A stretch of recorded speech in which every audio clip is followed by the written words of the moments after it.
Cold, wet stone, hard and unforgiving, built to keep out the most horrible enemies. But what if that foreboding structure wasn't built to keep something out, but to hold them within? If you listen closely, you can hear the whispers from the wings telling us.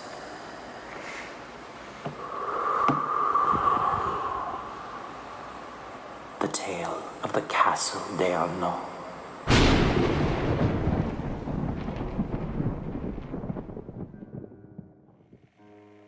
Bernard Inge lived in a small cottage on the edge of a vast estate on the outskirts of Les Saint-Michel, a small village near Normandy Bay. Officially, he was the groundskeeper of an estate that included more than 600 acres and was owned by the Arnault family. Louis-Émile Arnault had built the imposing Gothic castle in 1681, after King Louis XIV had named him protector of the fertile farmlands that stretched west of the bay and along the banks of the River Seine. Louis XIV was also known as the Sun King, and Monsieur Arnault had built his castle accordingly. Tall, east-facing windows allowed morning light to wash into the bedchambers and kitchen. A large courtyard had been laid out to benefit from midday sun, and there was a small chapel on the west wall that captured the last golden rays of sunlight during evening prayers. For hundreds of years, the Arnault family had watched over the valley. They produced the finest cheese, owned banks and mills, and quietly amassed a great fortune. And then suddenly, the family left France for America in 1920. They sold off all their interests except one, the Gothic Castle, an original family estate overlooking Normandy Bay. When the Arnault family left, they hired a local man named Charles to watch over the estate. He was given 3 instructions. First, Charles was required to wear a distinct uniform reminiscent of a 16th century laborer. Second, from time to time, he would be ordered to leave the estate for a 3-day period, and he was to do so without question. Finally, he was to maintain the grounds, gardens, gates, family graveyard, and all the external areas. However, the interior of the castle was to be ignored. A peculiar instruction, because the castle had been left fully furnished, as if the family expected to return after a short holiday. In his free time, Charles would on occasion check the interior for leaks to protect the frescoes and furniture, but mostly he focused on his duties, keeping the vast grounds in order. Charles spent almost 54 years as groundskeeper, and for the last 15, he didn't even set foot inside the castle.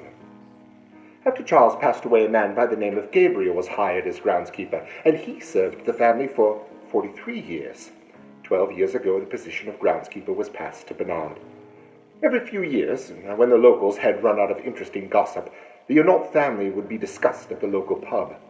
The prevailing opinion was that the family held on to the estate for tax purposes, but no one was really able to give a good explanation as to what that meant. Then there were a few more wild stories, that the family had left a vast fortune hidden inside, or that a powerful witch had placed a spell on the castle that forced the family to flee, and at the same time bound them to care for the estate for all eternity. The advent of the internet meant that a few people could research the family, and while their name was occasionally mentioned in articles on banking and commerce, little could be learned of them other than that they had settled in New England and still seemed to hold positions of power, influence, and great wealth. All this mattered little to Bernard. He had never met the family that he worked for. Only an agent from the law firm that represented the family trust. Bernard didn't know it, but he, like Charles and Gabriel before him, had specifically been hired because he had no family, and exhibited the nature of a man who preferred to be left alone and do his duties without too many questions. For years, Bernard followed the same routine. He kept the grounds in order, and every Friday he sent a summary of the week's activities, the photographs of completed projects, and a financial accounting of expenses to a business manager's email address. In return, he would receive instructions on items that needed attention in the coming week. Like the other groundskeepers before him, Bernard had explored the castle early on. 2 rooms in particular had caught Bernard by surprise. The first was the great dining hall, the largest room in the castle. While the entire dark and cold castle made Bernard feel like he was being stalked by death, the cavernous dining hall felt alive. It had ceilings that were over 20 feet high, large glass windows that filled the room with light from all directions, and a table over 30 feet long, set with fine china, ready to serve dinner to over 50 guests.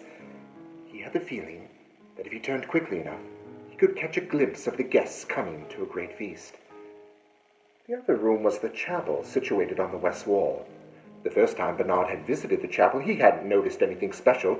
The room was perhaps 16 feet wide and 20 feet long. There was a pair of large stained glass windows that faced the west, but rather than portraying a religious image, it seemed to be an abstract collection of shapes and colors. The chapel also held a simple wooden altar under the windows, and 2 wooden benches in the rear of the room. In fact, it seemed like the only room in the house that was empty, because it easily could have fit several more benches, but the rough stone floor was bare. However, 12 years later, Bernard would enter the chapel again and see it in a new light. One day, after managing the estate for over a decade, Bernard received an unusual request in his weekly email. He was to lubricate the hinges on the front door of the castle and ensure that they were in good working order. And then this coming Friday, he was to leave the grounds by sundown for 3 days. He spent the week taking extra care fulfilling his duties. The grounds were mowed, the late summer garden pruned back, and he took extra care in the family cemetery just in case it was to be visited. Late Friday afternoon, he opened the front doors of the castle for the first time in years and tended to the hinges. Deciding that he would do a quick check of the castle to ensure that everything else was in good order, he happened upon the chapel an hour or so before sunset, where he was greeted by an extraordinary sight. The late-day sun was pouring through the stained glass windows, and for the first time he realized why the room was bare. There, projected on the floor, was a fresco of colors, created by the sunlight filtering through the stained glass.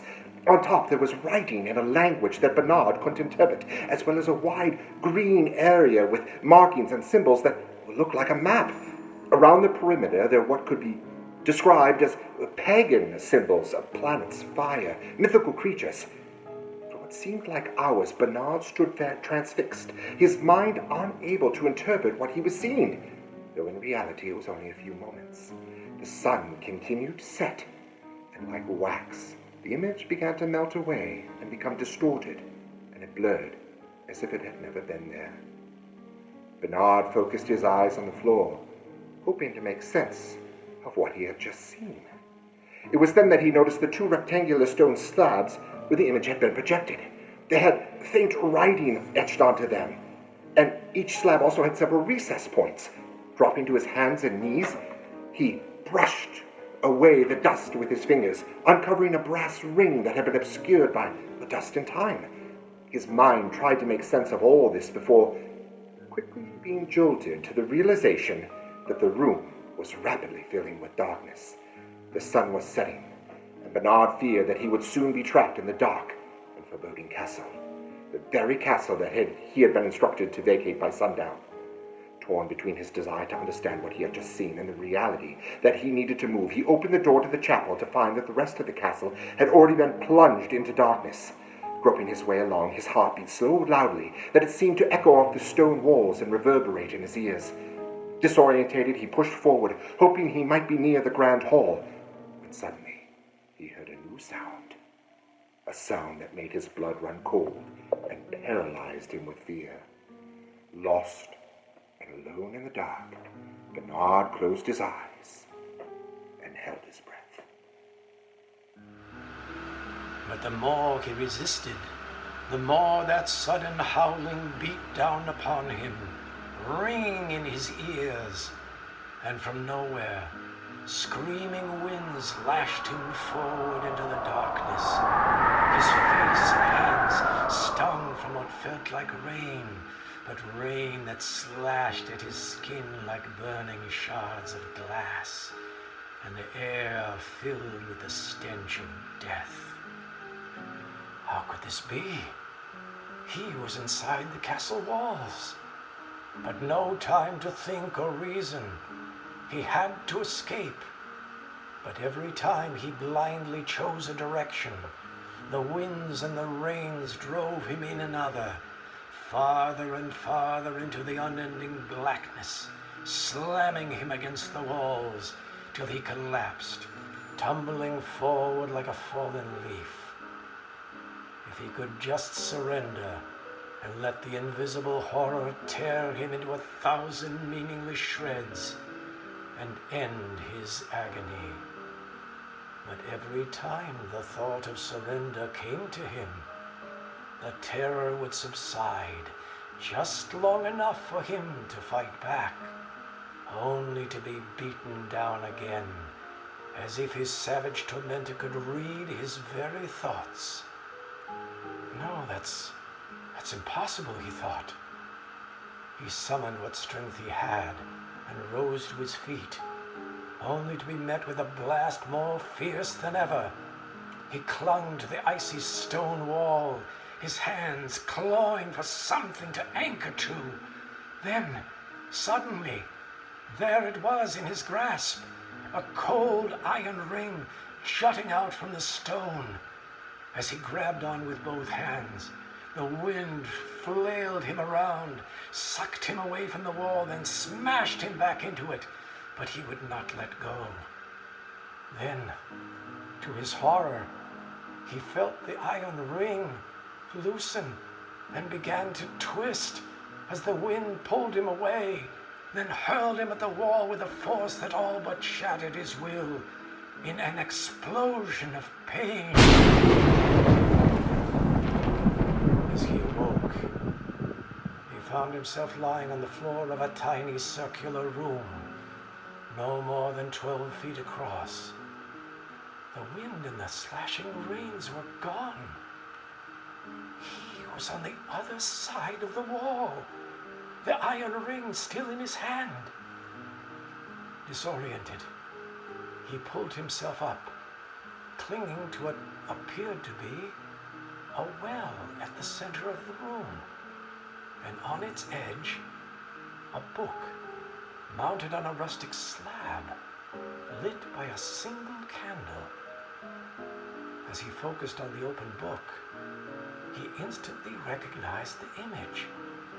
It was identical to the one he had seen on the chapel floor, set by the setting sun. The symbols and writings clearly detailed.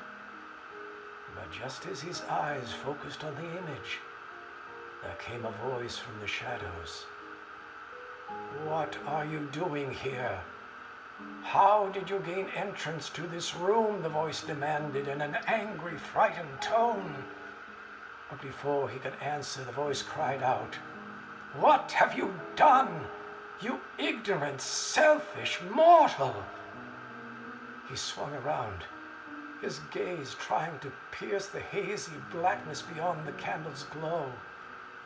Then, out of the shadows, stepped a beautiful young woman in a robe that moved and flowed as if in a breeze, but one he could not feel or sense. I just, he stammered. Her eyes flew open wide with fear as she pointed to the iron ring still in his hand. "The ring! No! You have unlocked the door, breached the sacred seal of this place. Do you know what you have done?" I didn't do it, he blurted out. I tried to leave, but the wind, the rain, they would not let me go. They battered me. I tried to fight them, but then the darkness has fallen. And you did not heed the warning to escape these walls before the sun set. You pathetic fool. And now, the 3 days are theirs to bend the world to their will. You have condemned us all. I didn't know. How could I? You were told to leave, she screamed at him. All the others did, and protected me, protected the world from the evil. For hundreds of years, We have held their attacks here, within these walls, because I was safe from their grasp, and now you have released them all upon mankind. Bernard stood dumbfounded.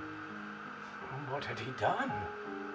In an act of repentance, he held out the ring to her. Can't I just put it back?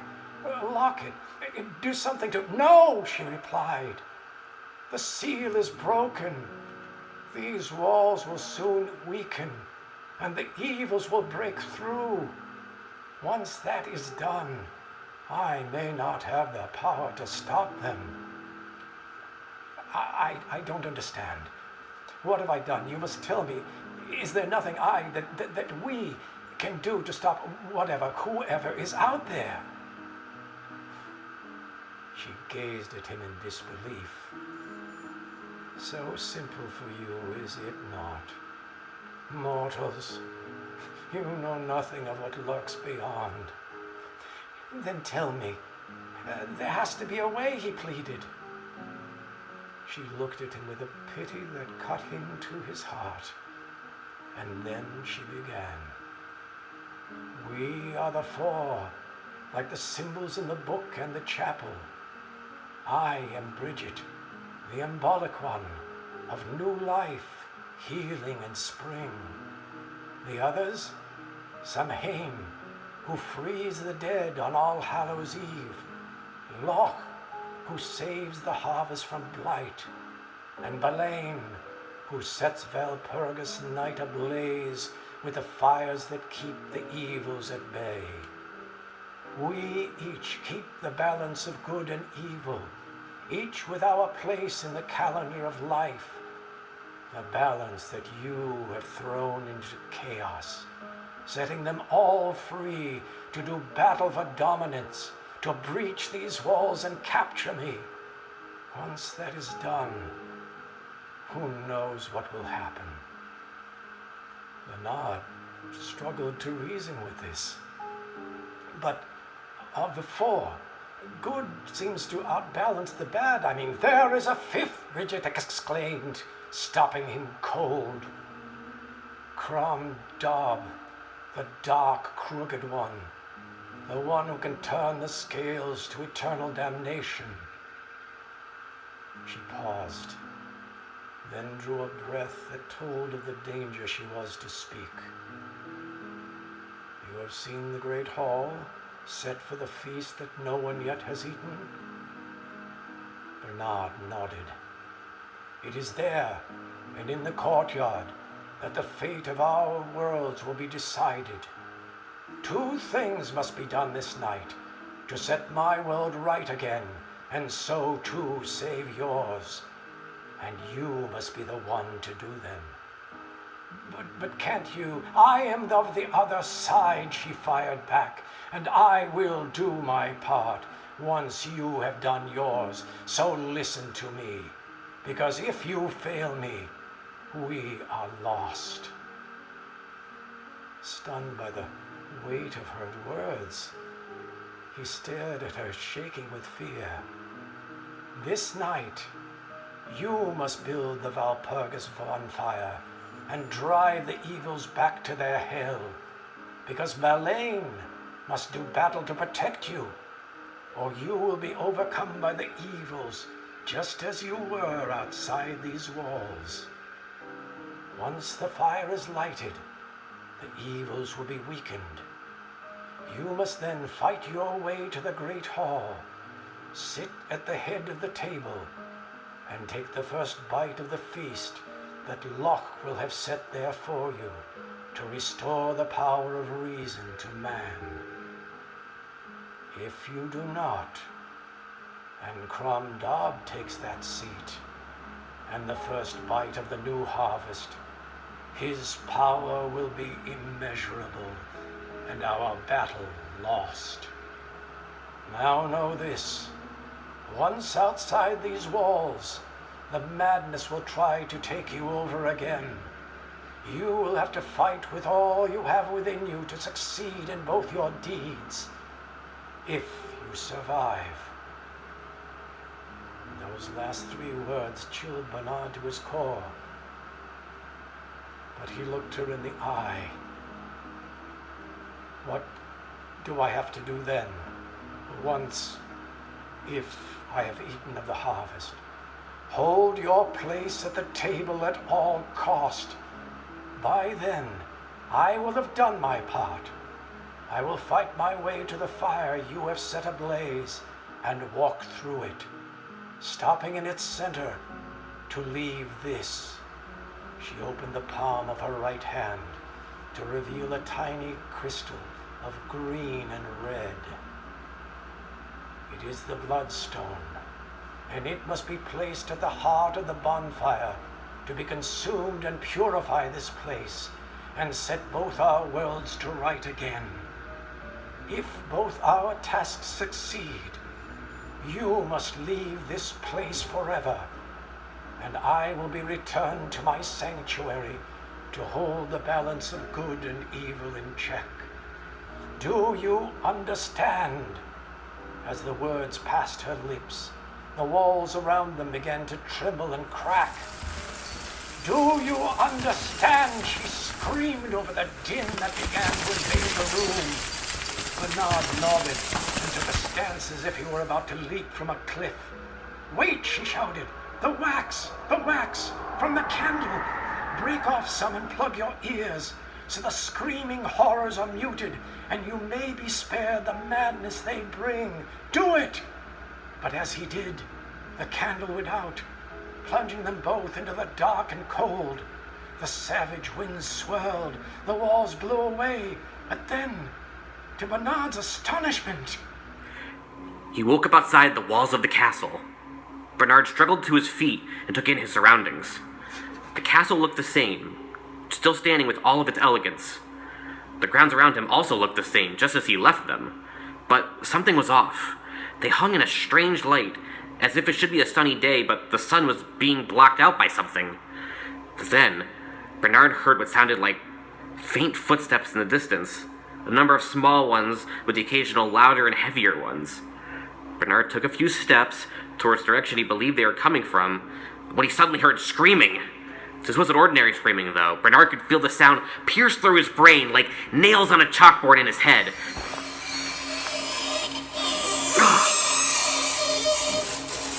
Bernard went to cover his ears when he realized he still had the wax from the candles in his hand.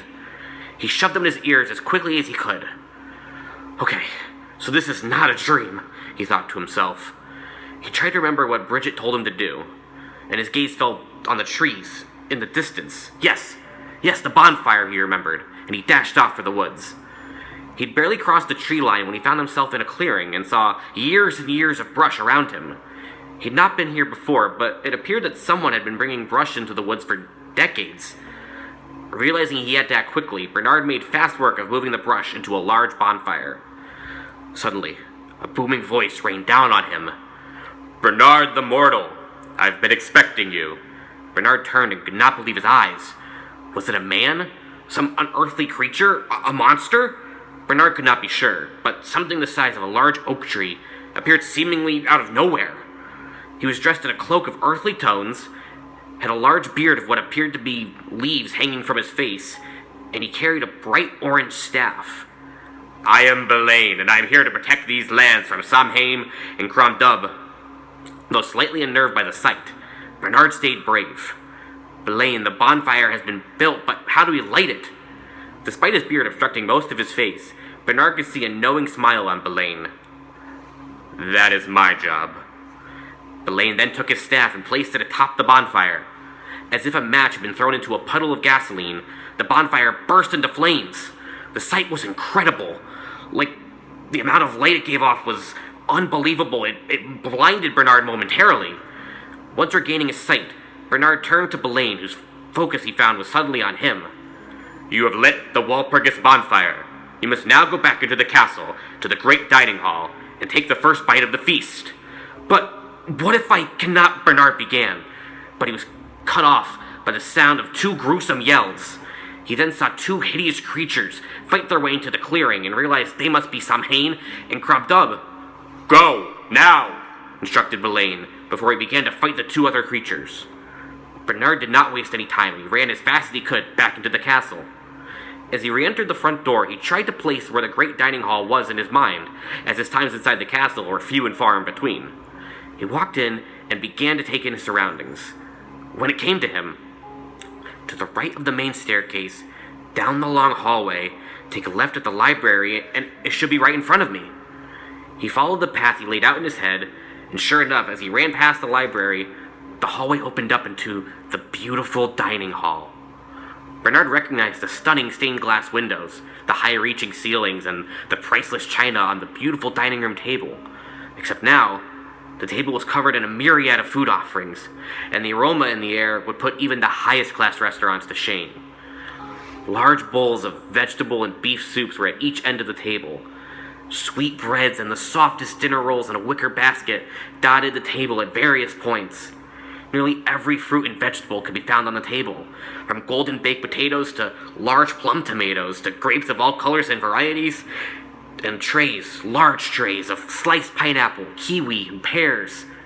Then there were the main dishes.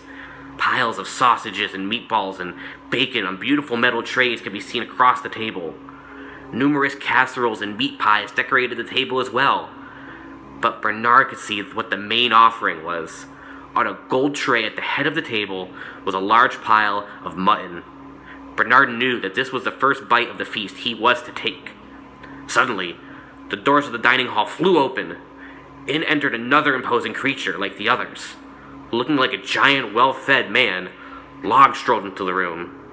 With a thunderous voice, he greeted Bernard and said, "Ah, Bernard, you've come for the feast. You are just in time." Bernard began to walk towards the table and motioned towards the mountain of mutton. "Log, is this mutton what I must eat to start the feast?"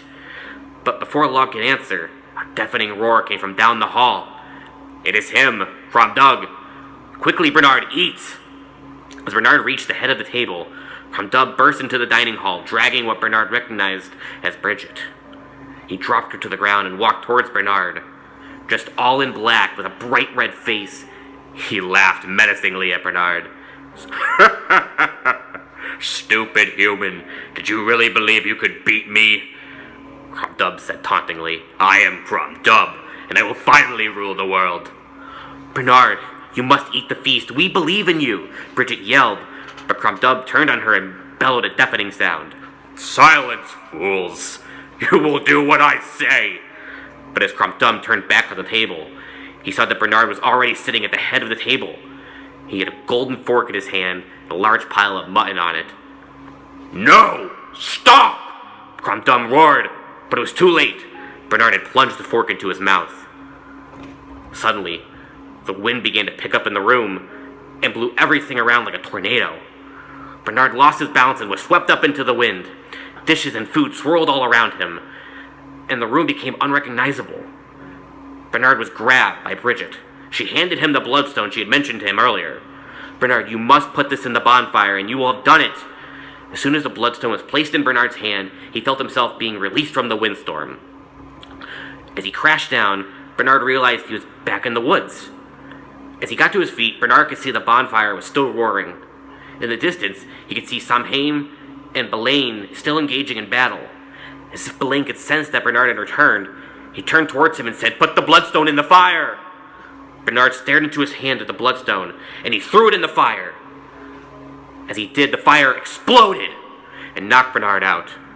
As he was losing consciousness, he could swear he could hear Bridget faintly saying, "Thank you, Bernard." After what felt like only a moment, Bernard awoke. He blinked his eyes numerous times, as if trying to decide if what had just occurred was real or only a dream. He stood and realized he was back in the chapel of the castle. It must have been early morning, as the sunlight was coming through a window across the hall from the chapel on the east side of the building. Bernard noticed that this light shone through the room and out the chapel's stained glass windows. It was at this moment that he could see the faces of Bridget and Belaine and Log, Cromdub, and Samhain in the windows of the chapel. He could see the great feast and the dining hall and the bonfire, and he could see the bloodstone. He thought to himself, This truly must have been a dream. At this moment, a bird began to sing outside, and Bernard realized it sounded faint and muffled. He reached up to his ears and pulled out candle wax from them. He stared at the wax and then looked back up at the stained glass window. And he wasn't sure if it was the sunlight playing tricks on his eyes, but he swore he saw the image of Bridget winking at him.